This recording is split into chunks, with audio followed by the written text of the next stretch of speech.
А ты знаешь, что дети повторяют наши сценарии? Что мы передаем детям?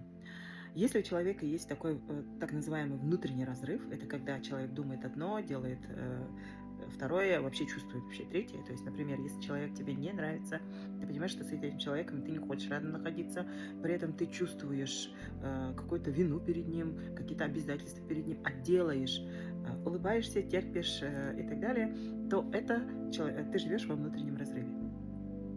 И этот внутренний разрыв, он отнимает у нас огромное количество энергии. Огромное количество энергии, которое может идти на реализацию твоих целей.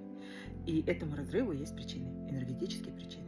Если человек разбирается с этими энергетическими причинами, то этот разрыв закрывается. А если нет, то все эти программы, которые находятся за этим разрывом, они передаются нашим детям.